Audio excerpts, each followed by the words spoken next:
Good morning. This is Dr. Shah, Aajay Shah, and we are on Facebook Live today on this Saturday morning. We have a great guest today. We have Mukherjee, a registered dietitian with us, and we have 1 full hour pack of lot of nutrition information and what you need to know about healthy weight loss and quick weight loss. So let's welcome Moushumi here. Moushumi, welcome. Good morning, Dr. Shah, and thank you for inviting me. I absolutely love talking. It's my passion, healthy living, and making people live healthy lives, keeping them away from medications. Those are my goals. So thank you again for inviting me. And yeah, let's get going. I'm super excited,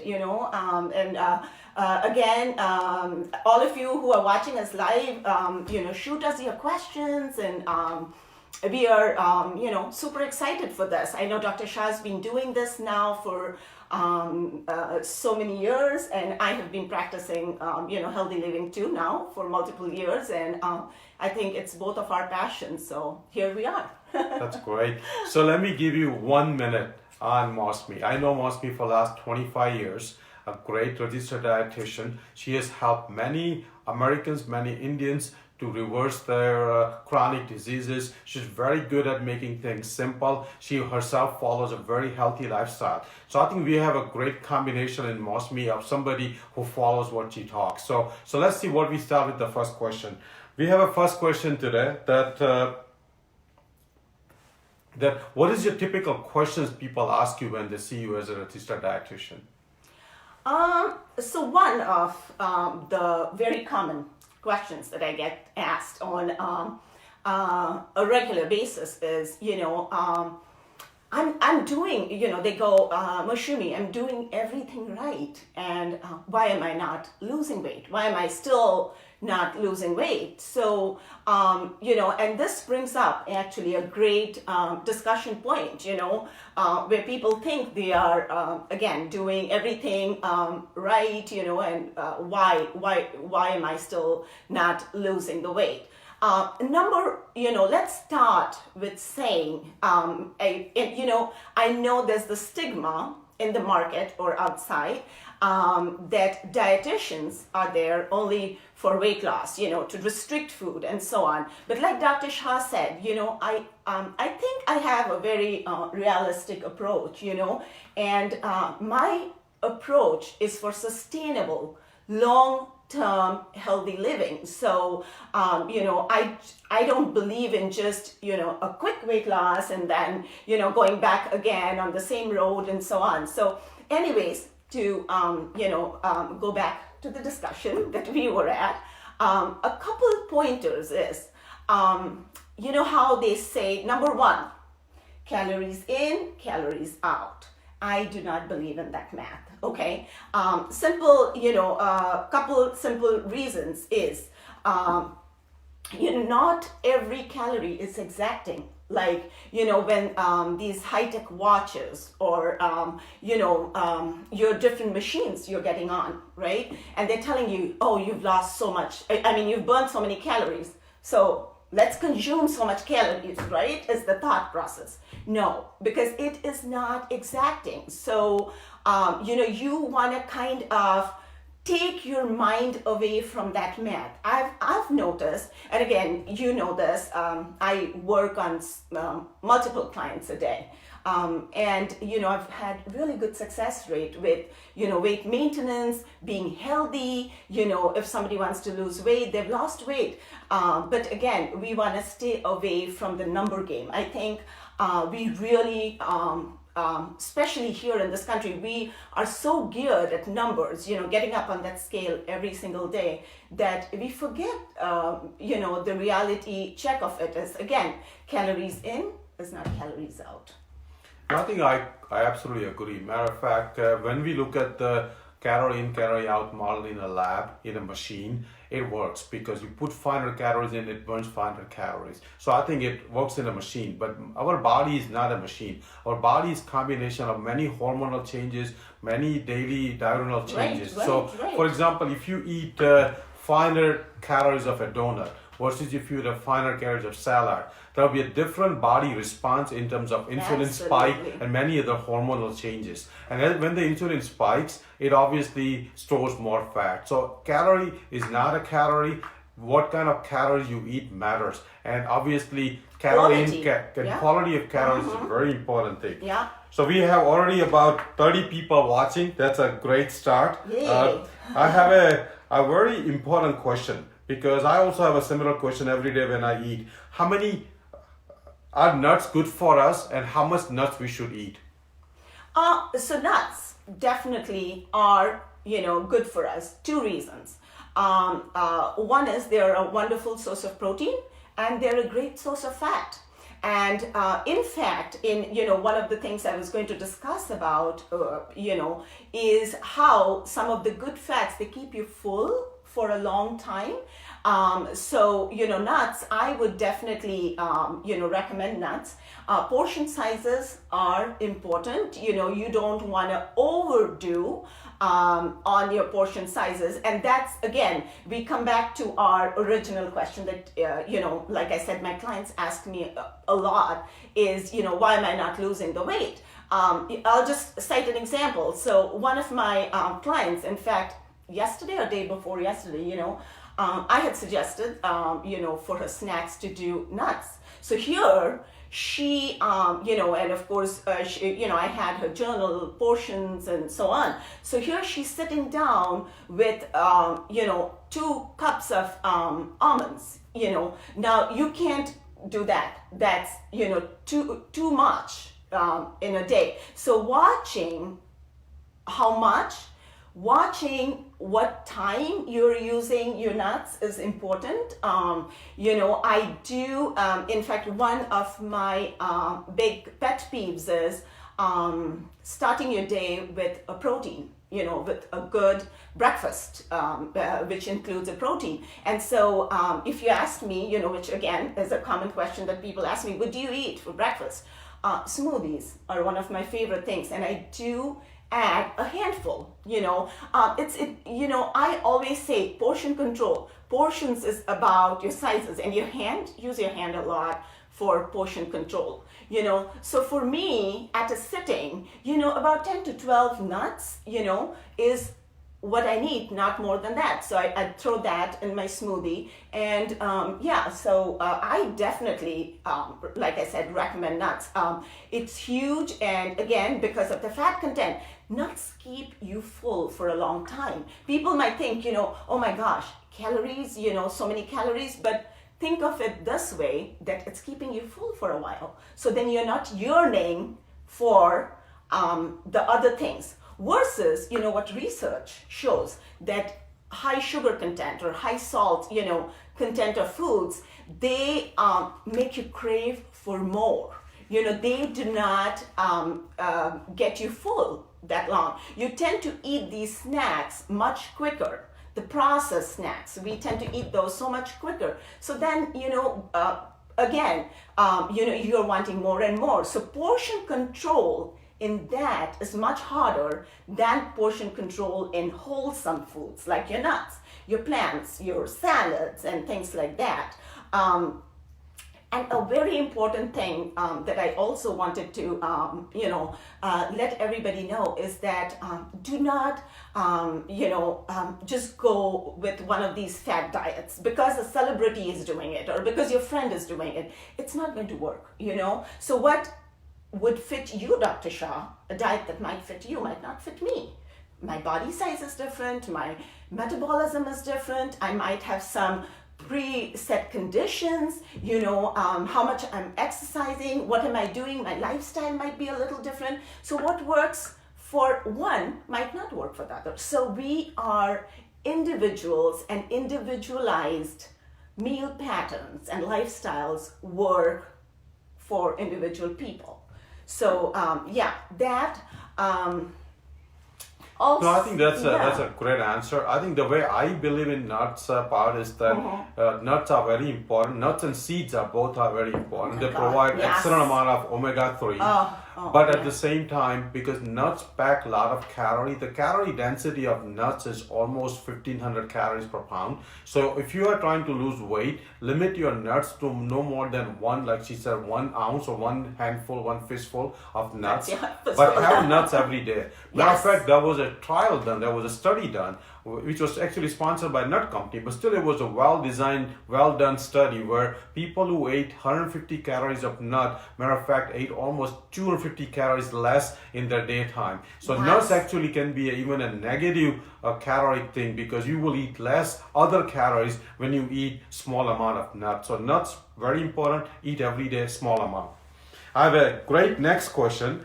How big should be my breakfast? And is it true that breakfast should be the most important meal, Mosmi? Yes, definitely. Like I just said, breakfast, we were talking about smoothies and nuts. Breakfast is a very, very important meal of the day. And you want to kickstart your day with a good breakfast. I have noticed a lot of people as I'm, doing our, healthy living talks or consulting, tend to skip breakfast. Couple reasons for that. I'm really rushed. I do not have time to eat breakfast. I'm just not hungry. So let me tell you, hunger, the pattern of hunger is what you condition your body to. So if you start eating breakfast every single day, you are going to be hungry. Okay. The second thing is, prepping. That's where your meal prep comes in, and that's where huge. I'm like absolutely big on prepping. So if you think of your week's meal, your week's menu, from a week, then you are all set with your breakfast. For example, I'll tell you what I do.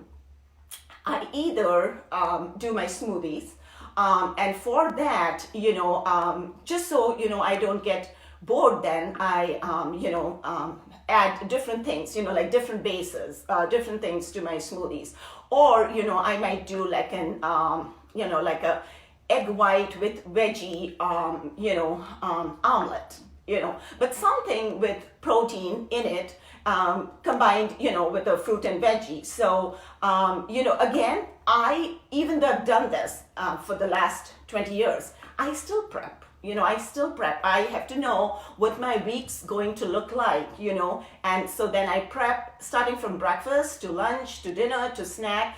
I think about it, otherwise there is no way I could, get going because, again, we all, are busy. A lot of us leave early in the morning. Like I sometimes leave at 7:30 in the morning, but I would not leave without breakfast because, again, it, a lot of times your sugar levels are low because, you haven't had anything to eat for the longest time. So you want to make sure your blood sugar levels are coming up with a good breakfast to kickstart your morning and feel that energy.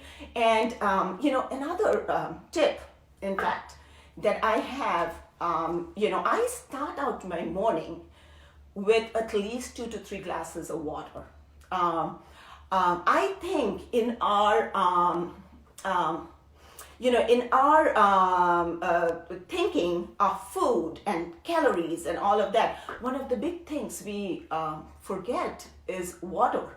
And many a times, early in the morning, we are dehydrated. We've gone through the night, you've gone through like 10 hours with no water.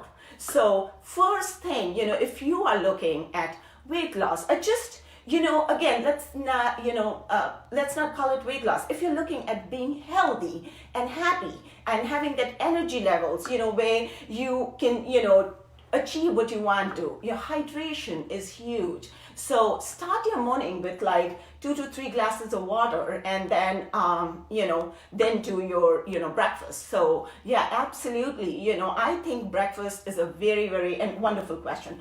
So I think I completely agree. Actually, matter of fact, there are studies done where they fed people 500 calorie breakfast versus 500 calorie in dinner, and people who ate breakfast at the 6 week period, they end up losing more weight. So breakfast actually not only eventually burns more calories, there is like a food caloric burn effect, but if you eat breakfast, plus there is a diurnal variation. For millions of years, humans have been used to eating during the sunlight time, and eating early meals, particularly breakfast and lunch, definitely is much more healthier. Next question, I have a great question here, matter of fact, which I also want to ask Moushumi, is that should we cook with oil? And if that's the case, what type of oil we should use? Yes, we should, it depends on, if you're able to have steamed vegetables, I definitely salads, you don't need to add an oil. But, if you're cooking with oil, I know the Mediterranean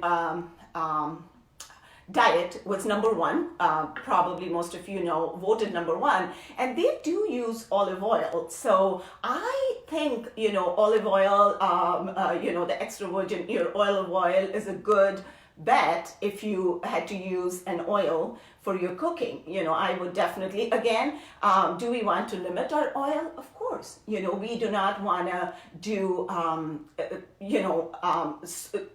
fried foods. We want to stay away from those kind of things. But what we are looking at are good fats, like your olive oil is good, avocado oil, flaxseed oils. These are some good oils that you can definitely use for your cooking. I completely agree. Matter of fact, oil, if you look at it, has a caloric density of about 4,000 calories per pound. So it's a most caloric dense food. And oil obviously is one of the most processed food. And as long as we want to avoid processed food, have minimum oil or no oil. I think if you want to use the oil, use an olive oil or canola oil, but use in the smallest amount, particularly if you're trying to lose weight. That's a great answer. So we have a next question actually there's a comment that from Nanette Hebler, that good tip on the water. I agree. Drink 2 to 3 glasses of water every morning. And her question is, how much carbs should we have with each meal? Like I said, I am not so much a number dietitian, but more of like a eating mindfully dietitian. I'm about mindset changes. So this is my tip for you. Is, do not think of carb as your main entree. You know how I was raised like that too. So carb is your main entree. And then, you get your vegetables and your fruits on the side. I say make your vegetables your main entree and your carbs your side entree, okay? So if you look at your plate, 1/4 of your plate should be your carbs. Okay, and with each, I am huge on like balancing your meals. So I would do a carb, again, a whole grain, a multi-grain carb with every meal. So say quinoa or brown rice or something. Make sure it's about 1/4 of your plate, and then half of your plate are your veggies, and then the other 1/4 of your plate are your protein. Again, it's an estimate we do here, and it's not like a one cut. If somebody told you it, which people do, like about 40% has to be your carbs. I am not a number girl. I don't think that is sustainable always for long term. What works, I've noticed, for long term is, again, if you notice your plate, your dinner plate, or your breakfast, even your snack, just make sure like only about 1/4 is your carbs. And it's not so much about your carbs, it's about the quality of your carbs, okay? So I will tell you, research shows that if you do multi-grain carbs, or wholesome carbs versus your refined carbs, with multi-grain, you tend to burn 100 calories more versus your refined carbs. So what I'm coming at, it's again, like I think you mentioned earlier, Dr. Shah, it's the quality. It's you could never compare a donut to like a cup of quinoa. No, calorically, even if they're equal, I would never, there's no comparison. So it's like that, No, I think I completely agree. Matter of fact, people who live long and healthy, the blue zone people we call them, for example, Okinawa, their diet is actually 70% carb. So I think carb is not the enemy. Matter of Not fact, at all. it's the type of the carb. Yes. If you have a simple sugar, simple carb like white rice, white bread, white pasta, then it's bad. But if you want to live long, eat tons of carb. Matter of fact, tons of carb, but eat in all complex form like vegetables, fruits, whole grain. And if you eat that, you will live long. Matter of fact, I recommend the macro ratio, we call it 70% carb, 20% fat, and 10% protein. So again, carb is not the enemy, it's what type of carb you eat. And if you look at it, if you eat 2,000 calories per day, and if I recommend 70% carb, that's a 1,400 calories of carb. So to answer Nanette's question, 1,400 calories divided by 4, because each gram of carb gives 4 calories. That's about 350 grams of carb per day. So you should be dividing into 3 meals. So about 100 gram of carb per each meal, to answer your question specifically. Yeah. And you know what? Carbs, other than that, it helps you stabilize your blood sugars. And, the other thing is your body prefers carbs for breaking down energy, so our main energy resource from carbs are great, so definitely don't say no to carbs. Again, it's watching the quality of carbs and how much you want to do at every meal, and again, make sure to have, for the best outcomes, make sure to have carbs at every meal. So definitely. So we have a next very kind of a new question in a way, which is very current question, I should say. So that if I want to do intermittent fasting, what time I should stop eating and what time I should have the next meal? So with intermittent fasting, there's a couple different ways people do it. There's the 18-16 rule, 8-16 rule. And in the 8-16 rule, people eat for like 8 hours. And then 16 hours they go without food. So basically, if you are done eating at like your last dinner was at 6:30, then for the next 16 hours you don't eat. And then again, you eat within those 8 hours that, you are allowed to. Some people on intermittent fasting, they do they eat for 5 to 6 days and do a fasting of 1 day. That's another way. So it's different ways that people do the intermittent fasting. I will be honest with you, I have worked with intermittent fasting, and this is where I've noticed some good results. I've noticed a lot of my clients, or people, friends, that are wanting to say lose weight. A big time issue is their nighttime snacks.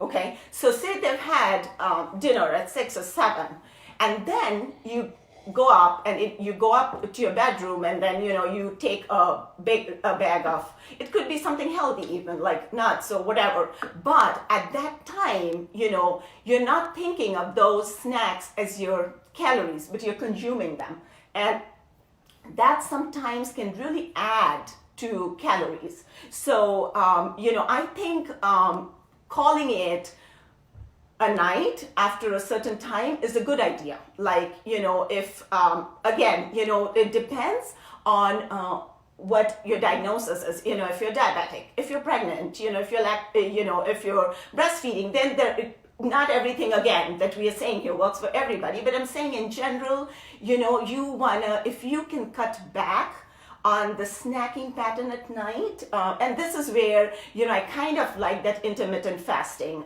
rule, because I feel like then you're not taking in as many calories. So again, I've had a couple clients that we worked with intermittent fasting, and it's worked well. So it's no, not, I think I agree. The thing I have to say about intermittent fasting is that if you want to do intermittent fasting, 12 hours window is a very fair window. 12 hours is very doable. That means you don't eat after 7 p.m. and don't eat until 7 a.m. the breakfast. But the most optimal benefits are at 16 hours. If you can stretch that 12 hour to 16 hour, you will get the most benefit. But do minimum 12 hours. Unfortunately, most Americans have actually 6 to 8 hour window. They will have a 11 o'clock at night, a snack or ice cream or a cookie or something, and they will start eating again in the morning by 6 or 7 o'clock, and pretty much unhealthy food all the time. So we used to recommend 5 to 7 meals a day. That concept has been debunked now. Actually, we recommend now maximum 3 to 4 meals per day with having the lightest dinner. So intermittent fasting is very important.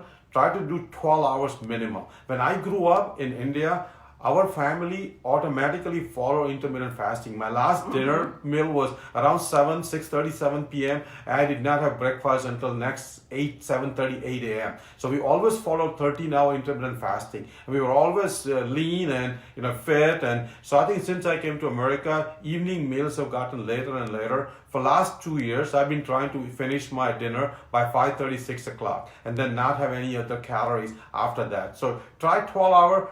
And 16 hours would be ideal. Yeah, I like your 12 hours. Also, I like the whole 12-hour idea, because, whenever you're setting a goal for yourself, I say go with small, achievable goals versus, like a big goal, like, oh, I'm just going to go into intermittent fasting and do the 16 hours. That might not be achievable. So let's do like 10 hours or 12 hours. Do what your body is able to take. I say you are the best judge for yourself. So if if you feel like your energy levels are good and you're able to work with this, that's perfect. Yeah. So the next question or comment was, which I agree, but let me read the comment, that if you are taking any seeds or flax seeds or chia seed, should it be crushed? And I think the answer is all seeds should be crushed because our GI enzymes don't digest them properly. So flax seeds should be always ground or crushed flax seeds. So I agree with that. That was just a comment, and I agree with that comment. Yeah. And, now the chia seeds, I take them whole though. Flax seeds, it's proven, you're right, that the ground flax has more, especially with people with GI issues, the ground flax is wonderful, but chia, I take it whole and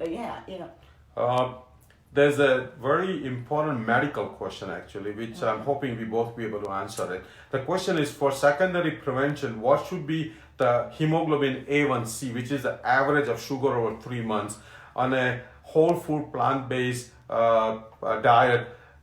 They said the comment is about 6.5 A1C for a secondary prevention after a heart attack. So I think I'll ask Moushumi, but I'll try to answer that question as a physician after what Moushumi has to say. Why don't you answer it? I'll let you. As a physician, what do you think? Again, and then I'll tell you dietary-wise what I'm thinking. I think as a cardiologist with some interest in diabetes, A1C of 7 is very safe, particularly if you're on insulin. Otherwise, you start to get into an issue about hypoglycemia. So if you're on insulin, aim for 7.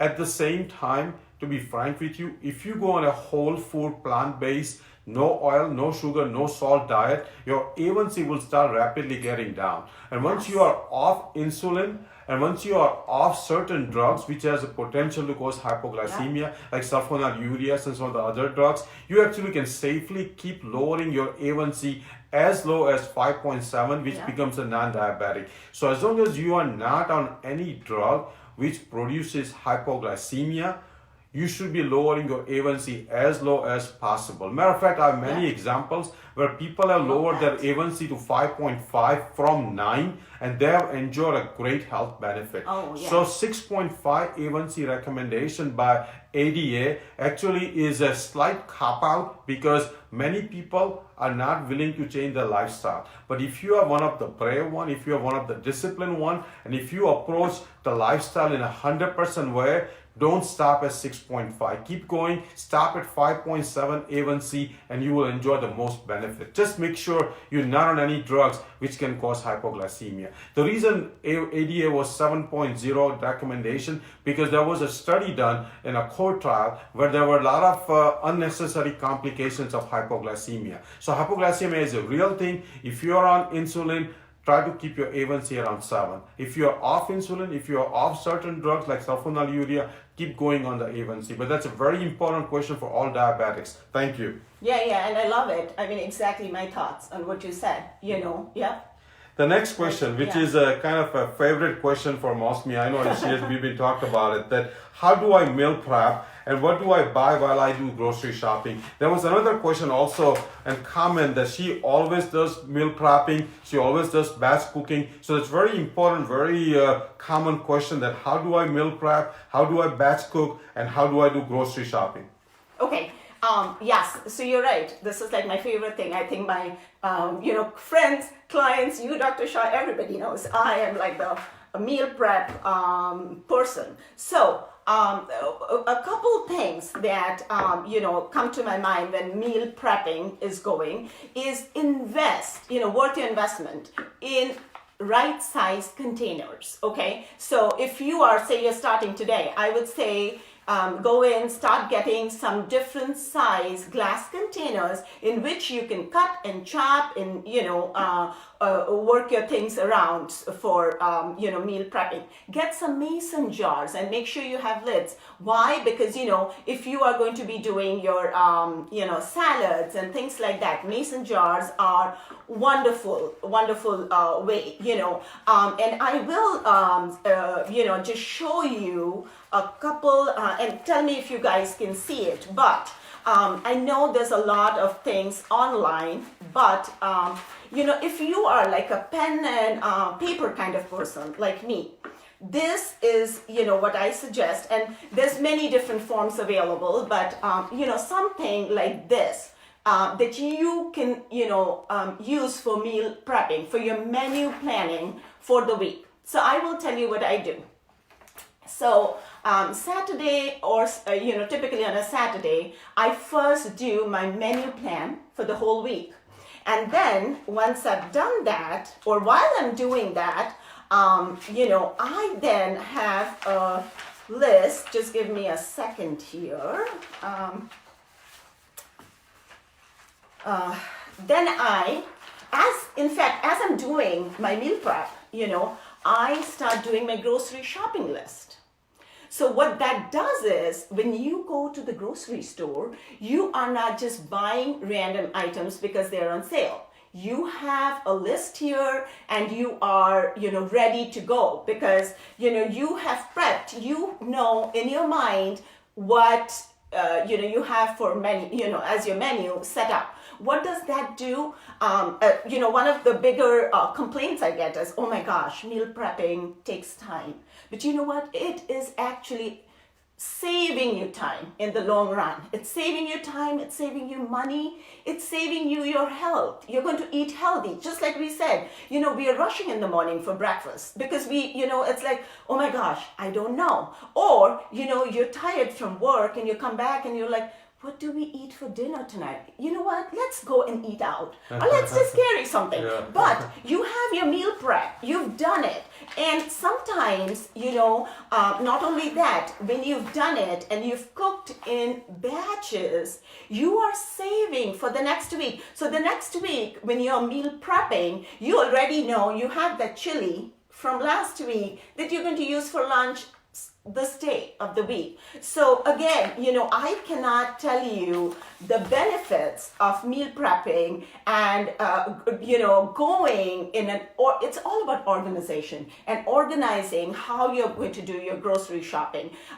For grocery shopping, and like I always say, go with your tummy full, okay? Don't go when you're like super hungry because then you're going to, it's in your mind, let's pull this and that and so on.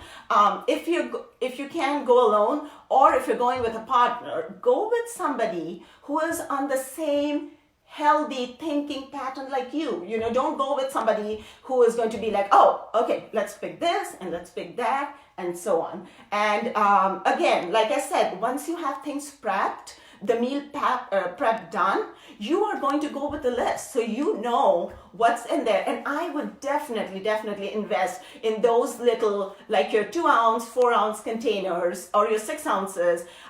You know, cut and chop your vegetables, you know, cut your fruits, even my snacks. I mean, you won't believe that, but I have my snacks packed in Ziploc bags because, you know, otherwise I travel a lot, you know, to see my clients all around. And, you know if I don't have anything and I'm hungry, I might have to stop at a fast food place, which I don't want to. So I definitely, always have my snacks all done too on the go. So, yeah. I think meal prepping, batch cooking, appropriate grocery shopping is very important thing when you're trying to lose weight. Matter of fact, at our house, Jayashree, my wife, we try to make our smoothies for the whole week. So my suggestion, like Moushumi has suggested many times, if you cannot prep all 21 meals, at least prep 7 meals. Yeah. So that way, and typically, like Absolutely. Moushumi said, dinners are the one which becomes a major issue because when you come back from work, you are tired, you're not in mood to cook. But if you already have a ready-made meal for the dinner, so if you want to prep any meal for the week, prep the dinners, and you will come home, eat a healthy meal, take your time, enjoy with the family, and that will avoid many restaurant trips, many fast food pickups, and many food which you should avoid. So meal prep is very important. The next question is actually from Sudeep Sen. It says that if somebody is diabetic, should we avoid rice or roti completely? I don't think you need to avoid rice or roti completely. Again, it depends on the quality and how much of carbs you can have and the quality of carbs. Rice, I would say some brown rice is fine. Same with chapatis. Again, I would calculate if you came to me, I would calculate it based on your body weight, how much you're exercising, and then I would base your carbs on that per meal, how much you can have. But definitely, even with my diabetics that I work with, it's not like, I say absolutely no. In fact, now, the thinking with diabetics is, your multi-grain carbs are good for you as long as you are having it in the right portions. And what is the right portion? The right portion is based again on your body weight, how much you're exercising, your lifestyle. So I would base it on that and then do like, the total amount of carbs you need and break it up and then tell you exactly how much you can have. But yeah, no, you can definitely have carbs as long as the quality is good. Yeah, I think if you remember, for example, in Japan, 50 years ago, rice was one of the main ingredient in their diet, and diabetes rate was close to be 1%, only 1%. So rice wasn't the one which was causing diabetes. And since Japanese start eating this processed food, animal products, a lot of oily products, diabetes rate has almost gone up to about 5 or 8% now. So I think rice is not the enemy. Try to eat brown rice, but at the same time, because of arsenic issue, brown rice also has been sometimes frowned upon. I think there is also black rice available, which probably is much more safer. Black and red, yeah. And the black rice probably slightly more expensive. But as a diabetic, I would say go with a small amount of brown rice if you can, or go with a black rice. In terms of roti, I think to me, a complex carb whole wheat roti, maybe 1 to 2 per day, is completely fine being a diabetic. You need carb for your energy, for your glycogen storage, and for your blood sugar. for your blood sugars. Yeah. So definitely carb is not the enemy. Matter of fact, now we have enough proof that it's the intramyocellular fat. It's a long-term, essentially fat which sits in all the body cells, is the reason people develop insulin resistance. Yeah. So if you want to cut anything from your diet, cut the saturated fat and lose weight. That's the best way to control the sugar and best way to control the diabetes, not the cutting the carb. Yeah, and in fact, I'll interrupt you here and say, and processed processed sugar, processing is where I think is the biggest enemy, not only for diabetics, for everybody. So, stay away from processed, clean eating, even like you said with diabetics, clean eating, whole grain, 1 to 2 chapatis, depending again on your body weight. No, not bad at all. So, yeah. Next question, which is probably a question in everybody's mind, that Moushumi, what is your favorite healthy treat? What is my favorite healthy treat? My favorite healthy treat is dark chocolate smoothie.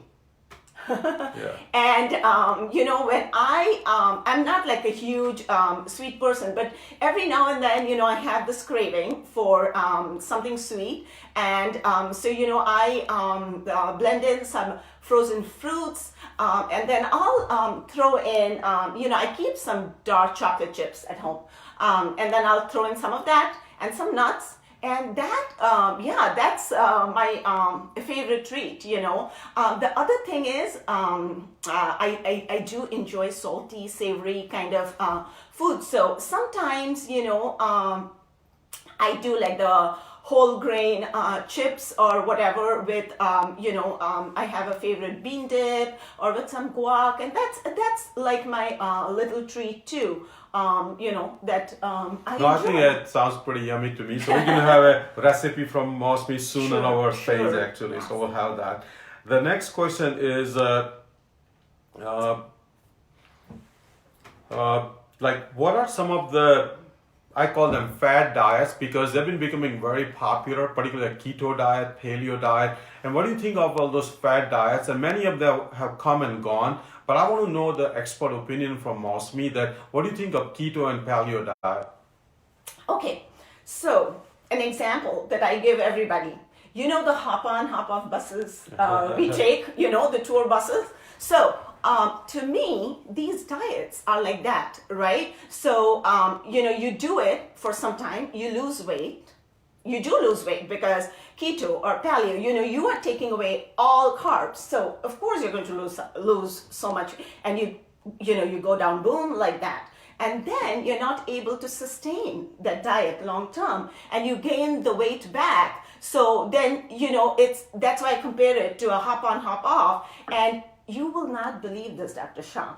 Probably 90% of my clients from last year were like keto failures, because it was hard to sustain it long term. And then, like I said, there is a need for all the macros in our body. There is a need for multigrain carbs. There is a need for good fats. There is a need for protein. We cannot just say no to one segment, just like body functioning. If you,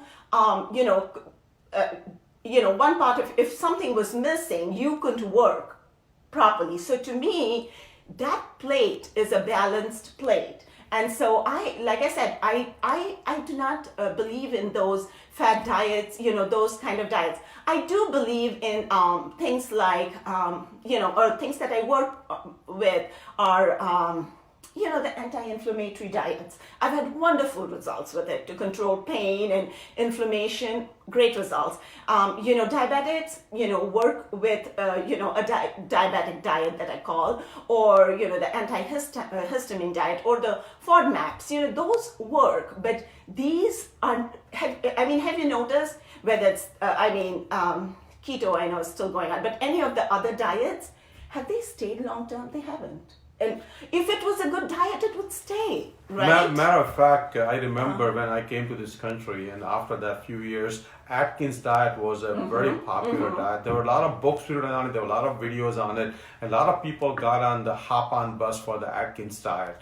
And not only more people died, matter of fact, Dr. Atkins himself died of a heart failure. So his own diet did not work for him. How would it work for anybody else? So keto diet is essentially Atkins diet with the new clothes on. Keto diet is extremely bad in my opinion. I highly discourage it. Most nutrition experts discourage it. Let me tell you what keto diet is. Keto diet is nothing but essentially tons of animal products, tons of saturated fat. It increases your LDL, the bad cholesterol. It will have a much higher heart attack risk. So if you want to lose weight, obviously there are many ways you can lose weight, but many of them are not healthy. For example, smoking will make you lose weight, but you don't smoke to lose weight. Same way, you know, if you go on a starvation, you will lose weight, but you don't go on starvation. No. Same way, keto diet, you will lose weight short term, but obviously it's not healthy. And I tell my patients that the main goal for all of us is to be healthy, not lose weight. Losing weight is a marketing hype.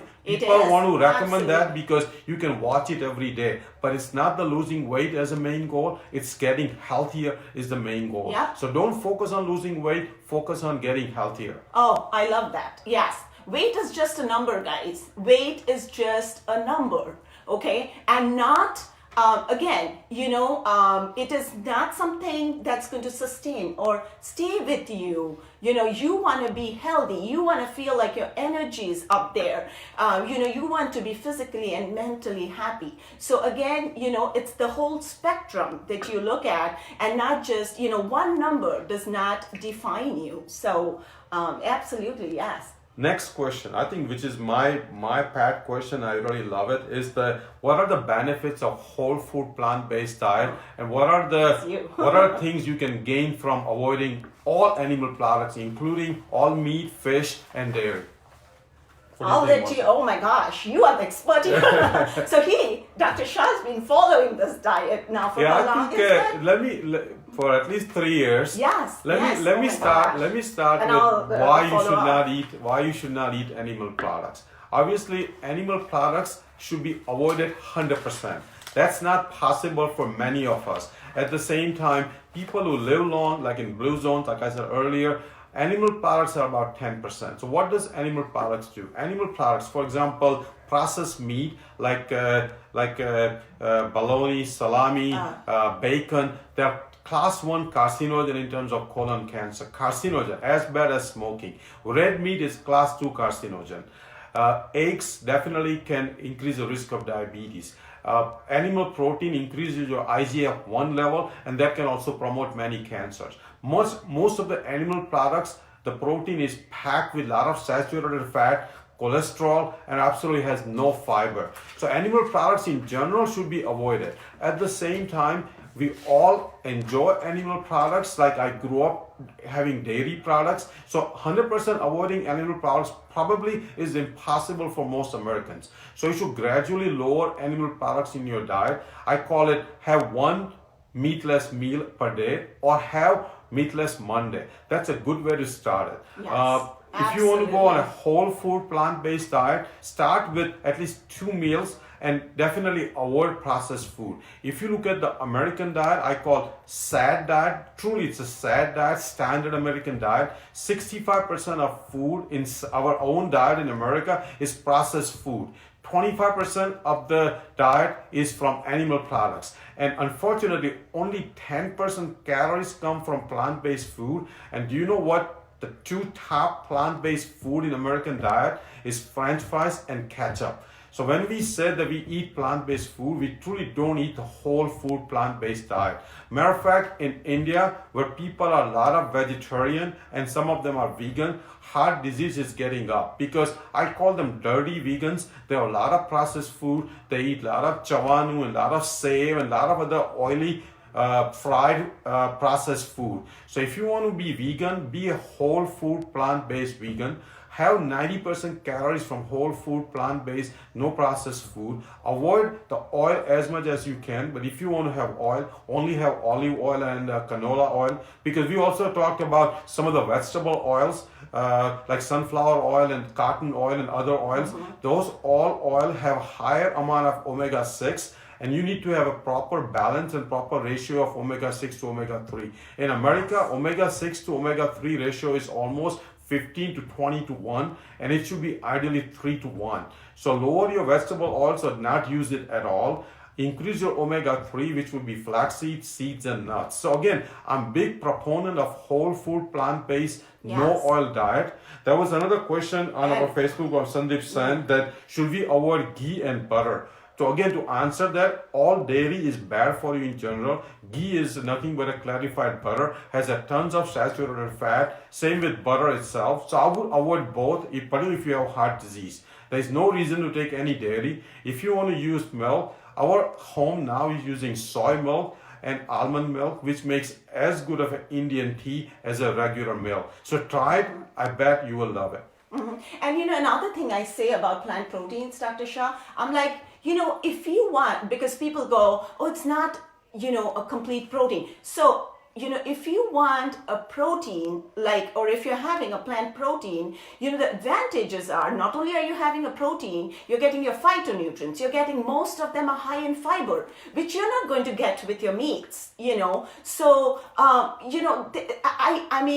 again, Dr. Shah's following it. I, do it quite a few times a week, 3 to 4 times, we do a plant-based diet, and, 1 to 2 times we do some fish. But, basically what I'm coming at is that plant proteins pack a lot of other things which you will not get with your animal proteins. And that's why it's very important, for weight loss, feeling healthy. I can almost promise you that you'll feel like your energy levels are so much higher, even if you change your diet. Like Dr. Shah recommended, do your meatless Mondays, or pick a day of the week. Start with that, increase it to 2 times a week, then to 3 times, and see how you're feeling.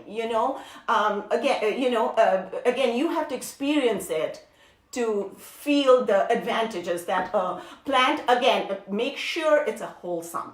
A plant-based diet or any diet, with processing in it is no good for you. So definitely work on a wholesome diet. That's more important. So I think there is another burning question from all of us, particularly the Americans, I call them, because it says that how much protein we should use and what type of protein we should use.